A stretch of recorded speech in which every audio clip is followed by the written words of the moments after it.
Hello বন্ধুরা, আজকে আপনাদের সাথে আমি আমার সাথে ঘটে যাওয়া একটি ড্রোন দুর্ঘটনা নিয়ে আলোচনা করব। তো যারা ড্রোন কেনার ইচ্ছা পোষণ করছেন অথবা যাদের ড্রোন আছে, এই ভিডিওটি অবশ্যই তাদের জন্য একটি শিক্ষণীয় বিষয়। আপনারা সতর্ক হয়ে যেতে পারেন এই ভিডিওটি দেখে। প্রিয় ভিউয়ার্স, আপনারা ভিডিওটি প্রথম থেকে শেষ পর্যন্ত দেখবেন এবং প্রতিটা কথা ভালোভাবে শুনবেন। আমি এই ড্রোনটি এখানে ফ্লাই করেছিলাম, এটা হচ্ছে ইলিশিয়া লঞ্চ ঘাট। আমি চিটাগংয়ে যাইতেছিলাম, সেই পথিমধ্যে ইলিশিয়া লঞ্চ ঘাট পরে আমি লঞ্চে করে যেতেছিলাম। সেই চিটাগংয়ের লঞ্চের ভিডিওটি দিয়েছি চ্যানেলে, আপনারা দেখেছেন।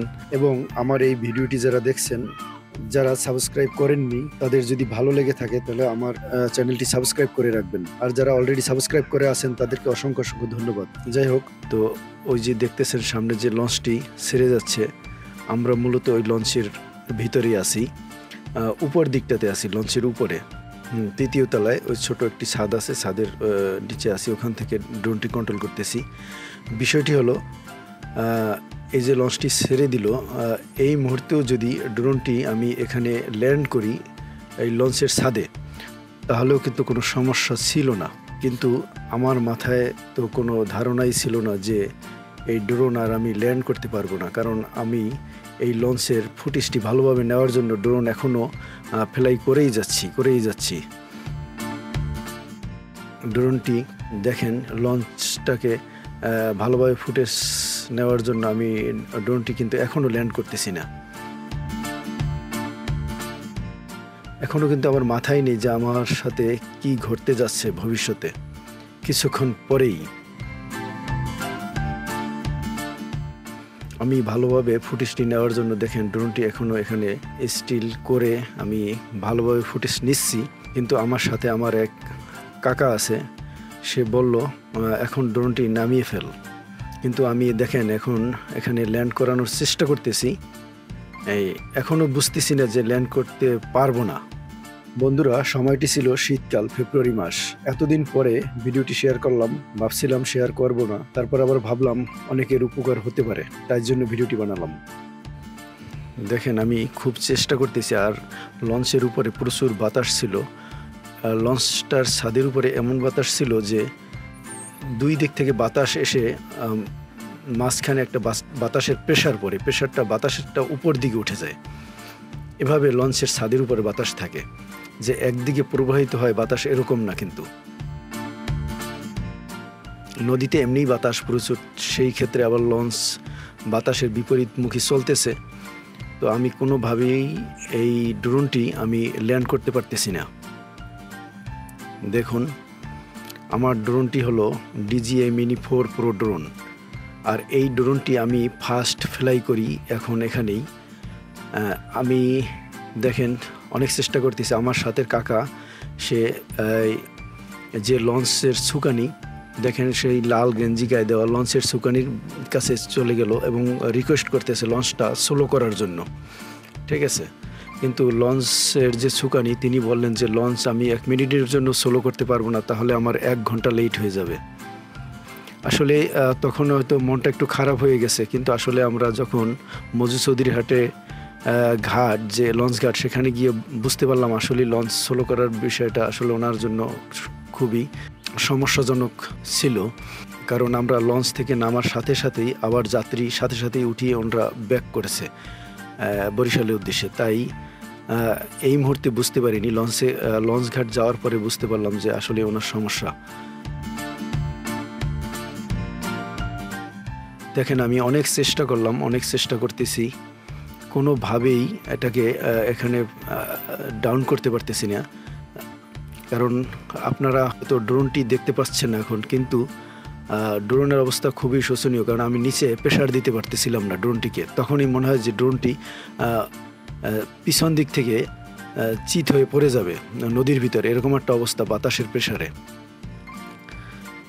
তারপরেও এই একটু লঞ্চ স্লো করছিল, অনেক রিকোয়েস্টের ফলে এই সুকানি লঞ্চটি স্লো করার ফলে আমি আবার কাছে নিয়ে আসছিলাম ড্রোনটি। কাছে যখনই নিয়ে আসছি, কাছাকাছি আনবো, এই মুহূর্তে আবার লঞ্চ উনি আবার আগের মতো ফুল স্পিডে চালিয়ে দিয়েছেন। তখন আর আমার সম্ভব হলো না, লঞ্চের ছাদে এটাকে ল্যান্ড করার জন্য। আর তখন আমি অনেক টেনশনে ছিলাম, আর ব্যাটারির চার্জ তখন 30%-এ নেমে আসলো। তখন আমি ভাবলাম এখন আর এখানে ল্যান্ড করানোর কোনো সুযোগ নেই, কারণ যখন ব্যাটারি 20%-এর নিচে চলে আসবে, 19%-এ চলে আসবে, তখন আর আমি এই ড্রোন আর আমি রিমোট দিয়ে কন্ট্রোল করতে পারবো না। আমি যেখান থেকে ফ্লাই করেছি, যেই আমার হোম পয়েন্ট, সেখানে অটোমেটিক ড্রোন চলে যাবে। এখন হোম পয়েন্ট হয়েছে নদীর ভিতরে, সেই ইলিশা ঘাটে নদীর ভিতরে, সেখানে ড্রোন চলে যাবে, সেখানে তো আমি নেই। বন্ধুরা, আমার মতো এরকম ঘুরতে গিয়ে কারা কোন দিন বিপদে পড়েছেন কমেন্ট করে জানাবেন। যাই হোক, এই ড্রোনটি সম্বন্ধে এত কিছু আমি তখন ভালো জানতামও না, কারণ মাত্র 2 দিন হলো আমি ড্রোনটি ক্রয় করেছি, মাত্র 2 দিন প্র্যাকটিস করেছি বাড়িতে বসে। তারপরেই আমি ড্রোনটি এখানে নিয়ে এসে এই ফার্স্ট ফ্লাই করেছি। এর আগে আমার কাছে অন্য একটি ড্রোন ছিল, SG906 Max, যে ড্রোনটি এখন আমি ইউজ করি না, এখন আমি এই ড্রোনটি ইউজ করি। দেখুন বন্ধুরা, লঞ্চটি কত দূরে চলে গেছে, মানে আমি অনেক দূরে চলে গেছি, আর ড্রোনটি এখনো এখানে আছে।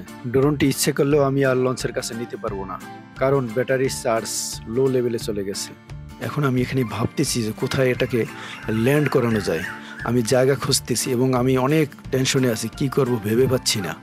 মানসিকভাবে অনেক টেনশনে আছি এবং লঞ্চ কিন্তু অনেক দূরত্বে চলে গেছে। আমি জায়গা খুঁজতেছি, দেখেন কোথায় এই ড্রোনটি ভালোভাবে একটু ল্যান্ড করানো যায়। এবং ড্রোনের চার্জও প্রায় 20%-এর কাছাকাছি চলে আসছে। 20%-এর 19%-এ চলে আসলে আর ড্রোন আমি নিয়ন্ত্রণ করতে পারবো না। খুবই টেনশন কাজ করতেছিল মাথায়, খুবই চিন্তা কাজ করতেছিল, কারণ আমি যদি এই যে দেখেন টার্মিনাল দুটো আছে, টার্মিনালের ছাদেও যদি আমি ল্যান্ড করাই, তাহলেও কিন্তু আমার কোনো সমস্যা হয় না, আমার কোনো চিন্তা থাকে না। আমি লঞ্চ থেকে নেমে স্পিড বোর্ডে এসে আমি কিন্তু ড্রোনটি নিয়ে যেতে পারি। ওই জিনিসটাই আমার মাথায় কাজ করেনি যে আমি কোনো একটি টার্মিনাল হোক, কোনো একটি ঘর হোক, তার ছাদের উপরে আমি ল্যান্ড করাই, কিন্তু আসলে আমার মাথায় কাজ করতেছিল না। বন্ধুরা, আপনারাই বলুন, ওই মুহূর্তে মাথায় কাজ করার কথা একদম। আমার নতুন ড্রোন, ফার্স্ট ফ্লাই করলাম, এটা দিয়ে কোনো কন্টেন্ট তৈরি করি না, এই মুহূর্তে এই অবস্থা, তখন কি মাথায় ঠিকভাবে কাজ করার কথা বলুন? যাই হোক, এখন নদীর ভিতরে না রাখাই ভালো ড্রোন, কারণ যে কোনো মুহূর্তেই আমাকে ল্যান্ড করাতে হতে পারে। সব জায়গায় দেখি লোকজনে ভরপুর, আমি শুধু জায়গায় খুঁজতেছি আর খুঁজতেছি যে কোথায় ল্যান্ড করানো যায়। আমি শুধু লঞ্চে বসে লঞ্চে যখন ল্যান্ড করানোর চিন্তা করছি, তখন ব্যাটারি লেভেল যখন এত নিচে নেমে গেছে, তখন ভাবলাম আগে নদীর পাড়ে নিয়ে যাই, তারপরে দেখা যাবে কি হয়। নদীর পাড়ে নিয়ে গেলে কেউ না কেউ তো ড্রোনটি পাবে, আর যদি নদীর ভিতরে পড়ে যায় তাহলে তো সব শেষ। আর নদীর পাড়ে কেউ না কেউ পেলে তো আমার পাওয়ার সম্ভাবনা আছে, তাই আমি নদীর পাড়ে নিয়ে আসছি। চিন্তা করছি যে কেউ না কেউ হয়তো পাবে, তাই আমি জায়গা খুঁজতেছি। এখন ব্যাটারি লেভেল একেবারে 20%-এর কাছাকাছি চলে আসছে এই মুহূর্তে। এখন আর আমার জায়গা খোঁজারও সময় নেই, আমার ল্যান্ড করাতে হবে।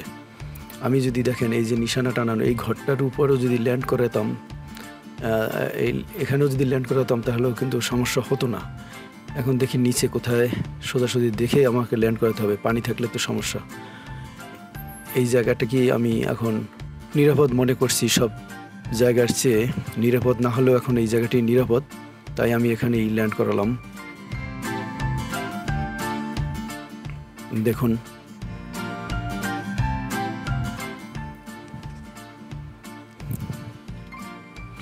ড্রোন থেমে গেল।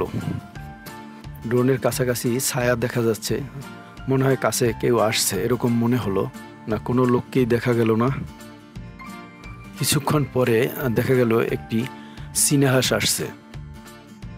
চীনাহাঁসে আবার ড্রোনকে আঘাত করবে নাকি এটার একটা বিষয় আছে।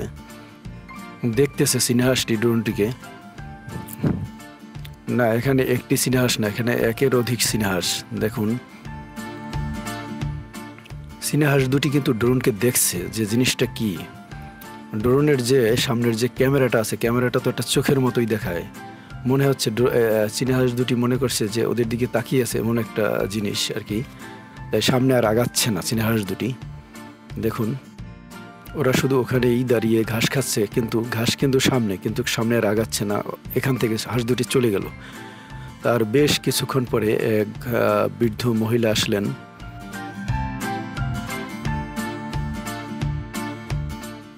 দেখি মহিলা কি করে।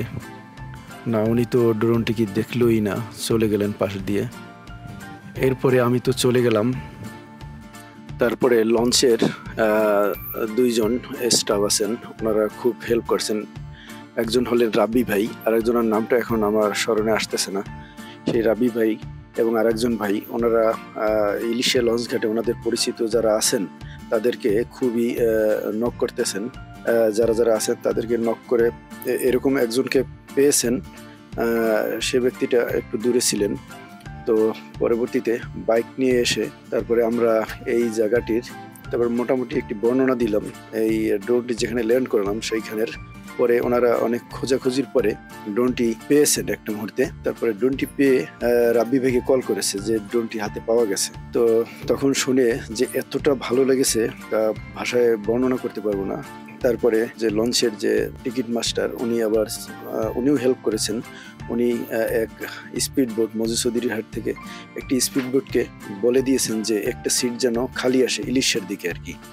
তো আমি ওই স্পিড বোটে লঞ্চ থেকে উঠে ইলিশে এসে ড্রোনটি নিয়ে যাব, এই চিন্তা করে ওই ভদ্রলোক এই কাজটি আমাকে করে দিয়েছেন। পরবর্তীতে ভাবলাম যে ড্রোনটি যেহেতু পাওয়াই গেল, তো ওনাকে বললাম যে ড্রোনটি ভাই আপনি পাঠিয়ে দেন স্পিড বোটে মজুসুদির হাটে, আপনার যেটা খরচপাতি আমি দিয়ে দেব। তারপর উনি রাজি হলেন। পরবর্তীতে ততক্ষণে আবার যে স্পিড বোটটি মজুসুদির হাট থেকে আমার জন্য সিট রাখার কথা, সেই স্পিড বোটটি ছেড়ে দিয়েছে। তখন মাঝপথে তো চলে আসছে। তো তখন স্পিড বোটে ভাড়া পরবর্তীতে দিলাম 400 টাকা।